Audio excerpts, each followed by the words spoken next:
Hey guys, in this video, I'm going to talk about placing your first order with Alibaba. So first, the minimum order quantity. So once you've got your samples, once you're happy with the product, once your ad results have come back well, you want to go ahead and place your first order for your product. So depending on the product, suppliers will want you to place a minimum order of X units. This number depends on how much you've customized the product, right? It could be 100 units, it could be 500 units, it could be 1,000 units, or even more. So it just depends on your product and how much you've customized it. Now, whenever possible, try negotiating them down. You want to order as few units as possible as you want to limit your risk, especially if this is your first order.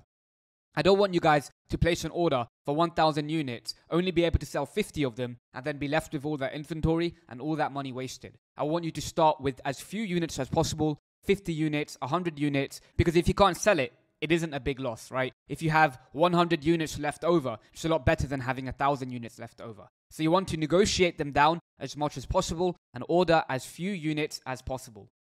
Now, for this to happen, they may usually give you a higher price for fewer units. And depending on the price, I recommend taking it, right? You can make up for it later once you have consistent orders. For example, they might charge you $10 per unit if you order 100. But if you order 1,000, they might charge you $5. Now do the math. Yes, you're paying double the price. If you can order fewer units, it's worth it. If you ordered 100 units at $10, it will cost you $1,000. But if you ordered 1,000 units at $5, it will cost you $5,000. Although you're paying a higher price, you're taking a lot less risk. Try to negotiate for fewer units. I don't want you guys to lose money with this business model. There are so many people that have started a private label brand, invested thousands of dollars into inventory and not been able to sell it. Now on Alibaba, make sure you pay with Alibaba trade insurance to prevent being scammed, right? You never want to be in a situation where you've placed an order for $5,000 and the supplier doesn't reply to you, or they've given you a shitty product or not shipped it on time, right? If you use Alibaba trade insurance, they will prevent you from being scammed,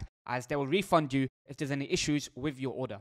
In addition, make sure you use the Alibaba inspection service to ensure your products get quality checked before shipping, right? There are many horror stories where suppliers have given good samples to a business, but when that business has paid for 1,000 units, the product quality was shit. So you need to make sure that you use the Alibaba inspection service. It does cost money. It might cost you a few $100s, but it's definitely worth it if the product quality is good. So before the product gets shipped to you, make sure you get the product inspected and quality checked to ensure the quality. So next, shipping. In this section, we're going to talk about shipping the products from China or your supplier's location to you directly. I'm not talking about shipping the product from your house to your customer. That's a different discussion. So there are two main shipping options when it comes to shipping products directly from your supplier. There's air freight and there's sea freight. So the obvious difference is with air freight, your products get shipped via plane and they arrive within 1 to 2 weeks. With sea freight, the products get shipped via sea and it can take anywhere from 8 to 12 weeks to arrive. Now, air freight is a lot more expensive, right? It's a lot faster. As a result, air freight might cost you 5 to 8 times more than sea freight. This is why I recommend making sure your products are lightweight and easy to ship. If you're selling large, expensive products, air freight may not even be an option. In addition, if it's your first ever time shipping, make sure you use DDP shipping. This stands for Delivery Duties Paid. So with this, you won't have to handle import taxes and it makes all the paperwork a lot easier. With DDP shipping, the supplier is responsible for getting the products to your door.